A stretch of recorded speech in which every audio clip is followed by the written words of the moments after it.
Right then, so it's the 9th of April 2023. This is my monthly ride to work video. Only I've not been doing them monthly, and I'm not riding to work. It's just a little vlog I do for myself, just so I can record what I've been doing in terms of cycling.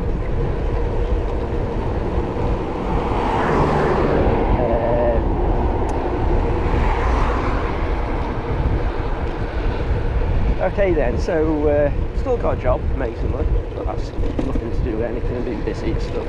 So, I'm going to dedicate this to a rant about this bike I'm building up. I've got a Planet X frame. Now, when I first got it, my thoughts were new frame, new forks, new wheels, that's all I need. Swap everything else off my old mountain bike that's pretty much knackered. Totally not worked out like that. Very annoying, I've got to be honest with you. It's a bit windy, I don't know if you can hear me.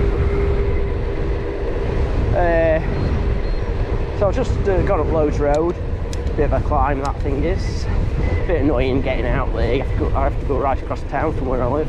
But anyway, so this bike, I made some assumptions that I probably shouldn't have. I didn't measure things. So, and also all the other stuff I needed to buy for it, I didn't really think of. I knew I needed a new chainring, new rotors, but I never really thought of those as costing anything. But it builds up when you're buying various different things. New tyres, so a couple £100 in tyres and rotors and various other stuff. That's for me to think of next time I build one. Let's just get past these.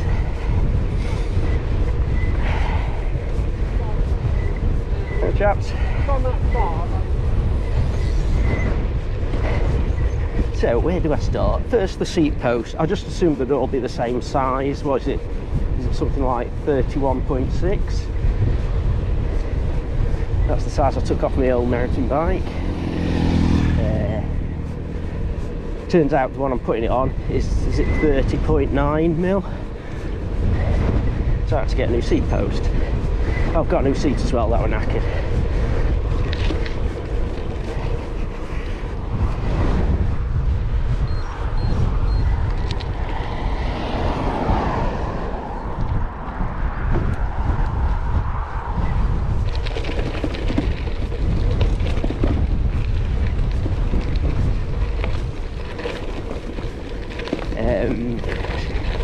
So that was the seat post and seats and stuff. So I had to get a new one of those. I did get a dropper post on the Grand X, but oh yeah, everything builds, doesn't it? It builds up. So the one I got, cheap, 50 quid, seems to do the job. But it's got this weird trigger thing. Now I knew it weren't going to have a normal trigger dropper, but it's got a funky triggery thing and it kind of gets in the way of everything. If I have some middle ends on, oh, hold on, wow. So if I have middle ends on like I plan to, the cable gets in the way of it. So that's a doubt. So I'll have to get another trigger at some point. I'll live with it for the time being. The cranks, oh God, the cranks. So I assumed the cranks I was taking off my old mountain bike would fit the new one. I know. The old mountain bike wasn't a boost frame. The new one were. I just thought, well, it'd be right. Now, the crank on the left-hand crank was almost only a couple of mils away from the chainstay. So, before that, I got a new chainring. Didn't fit on that crank, so I got another chainring. It did fit on it, by which time I'd installed it.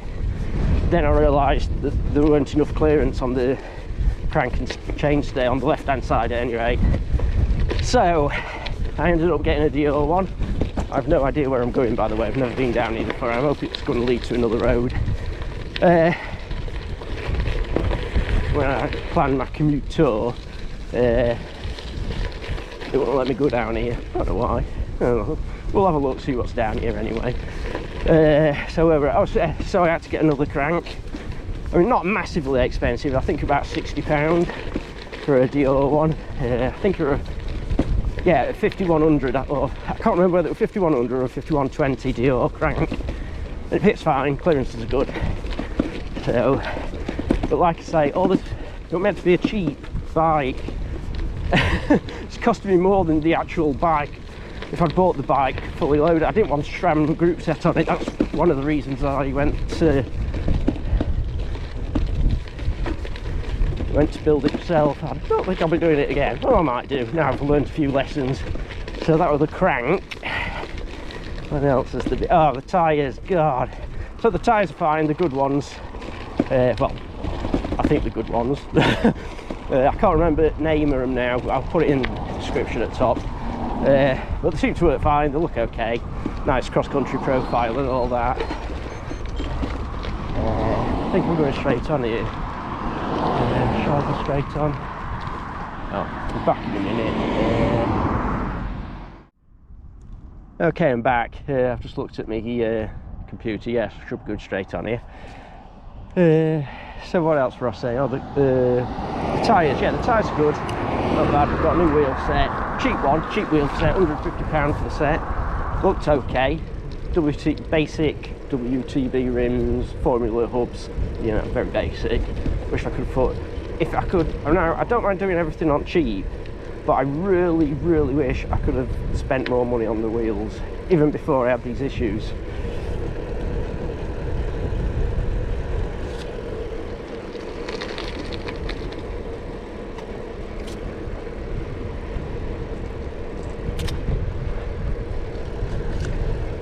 So the tyres, I think the tyres are good, no problem with them. The front wheel, taped it up to go tubeless. I taped it up, no problem whatsoever. Pumped it up, stayed up, no problem. Now the rear wheel, Jesus Christ, the rear wheel. I don't know whether the wheel's defective. I taped it up, it looked like a good taping job. I've done much worse taping jobs and it's stayed and they've inflated fine. But it will not stay up. I put sealant in, that didn't help it. I don't know where it's leaking from per se.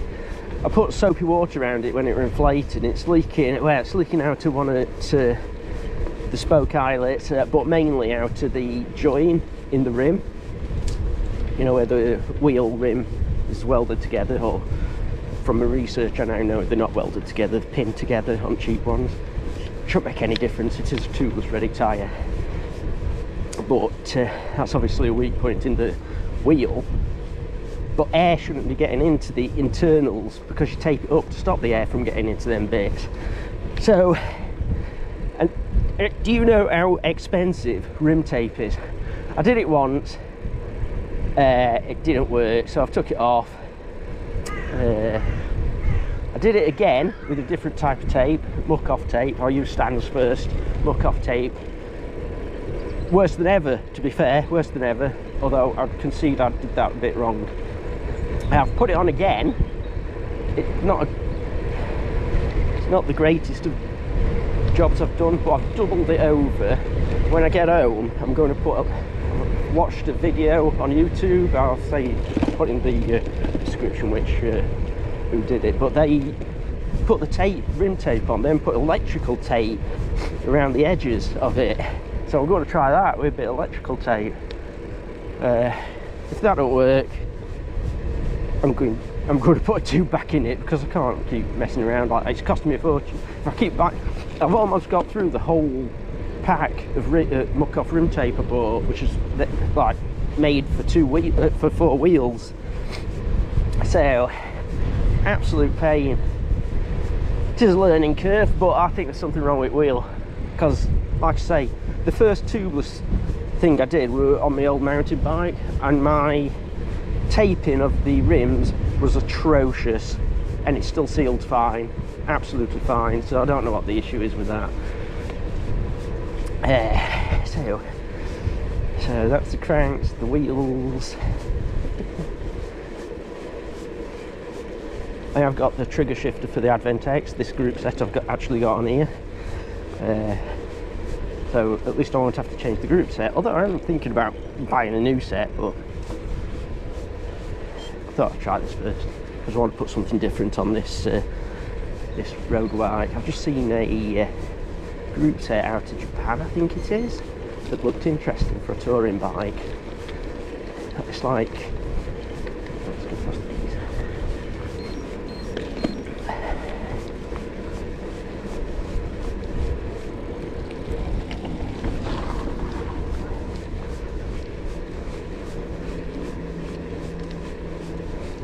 Okay, so yeah, this group set, well, it's not a group set as such, it's the levers. They're all internal routed. The friction, just like a normal Shimano type setup, or, well, there's 3 levers. Looks interesting. It's not out yet though, but it's friction. But you can also buy internals for it, so you can change the pull length and indexing on it if you want indexing. So it looks really interesting for a touring bike. It means I'll be able to mix and match all these different group sets I've got. Because I've got a old Dior, obviously off my old bike, but that's got maximum 36 tooth low ratio on back. It's designed for a 2x basically. So I want to use that on the touring bike, basically this one. I'm stuck with this one at the time being. Really want a commuter, but funds do not allow.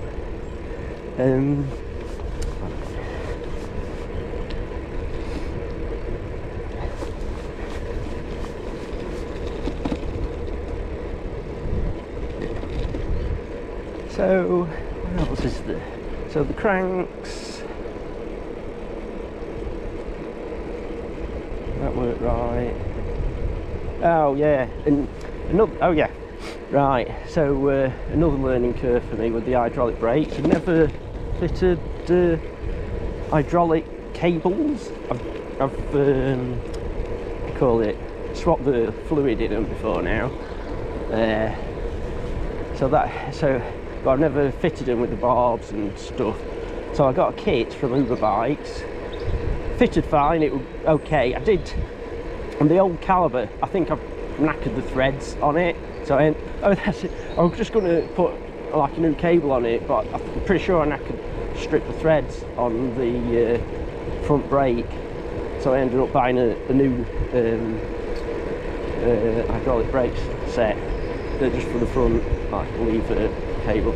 But I wanted coloured like green cable on it, so I've still swapped it over. But anyway, I've stripped those. Another problem, so I had to buy some other parts I didn't really need. So the Uber bike thing, it works fine and everything, but obviously,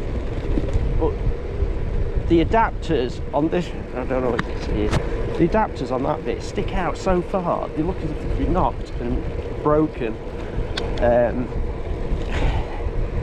So I weren't happy with that. And I didn't know whether you could just put the like existing Shimano barbs and olives on.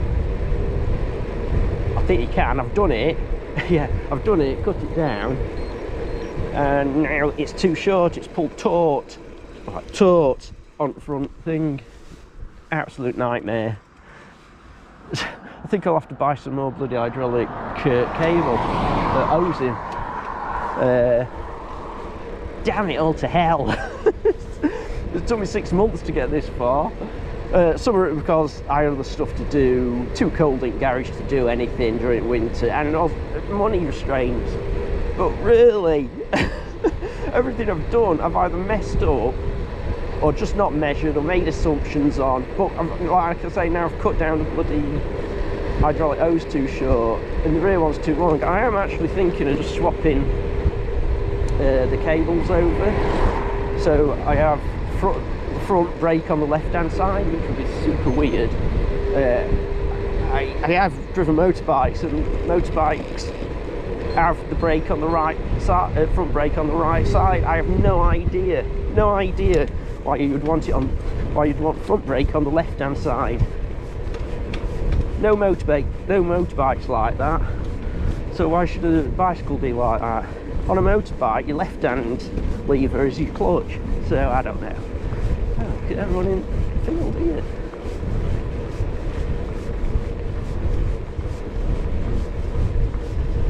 So there are my woes of building a new bike. So lessons learned, don't make assumptions, measure stuff. To be honest, it's not even that. It's just lack of experience, I think, as much as anything. But I do seem to have got the brakes to work okay. I was surprised that would work, but it seems to have. I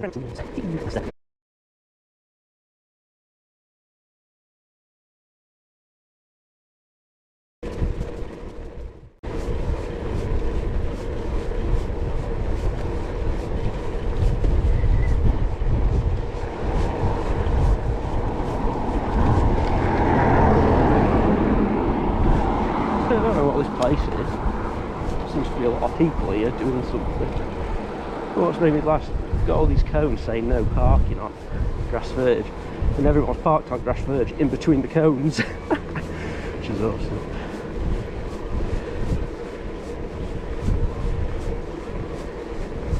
I don't even know what this place is. I'll tell you up here, look.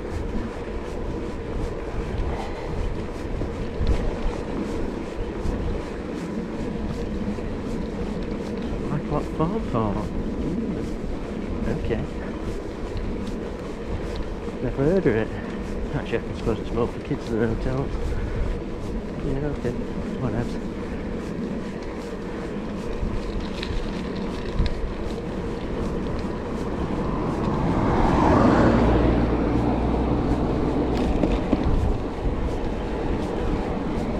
Oh, and for March, the weather being quite cold. No, the other years we've had like warm spells.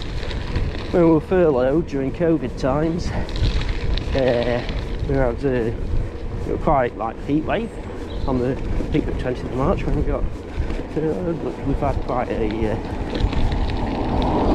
cool March. Last week, it's Easter Sunday now, by the way. So it's been quite warm. It's not too bad at the moment. Shirt sleeves and stuff. Lane. So yeah, gone through my whole rant. Let me think. I think I'll switch it back on, but I don't know where I am. Do not know where I am. Anyway, so it is it 9th of April 2023.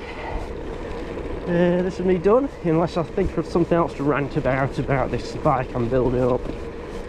I have booked a place for camping away, which will be good.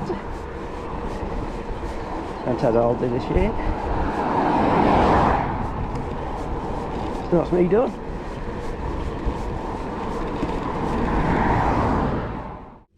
This is where Commute Tours has taken me. I must have put it on my ride, but wow. It's mainly road. I stuck to road. I did a little bit of gravel and stuff, but oh, Jesus, it is a bridle like this. Bike's not really made for this sort of stuff.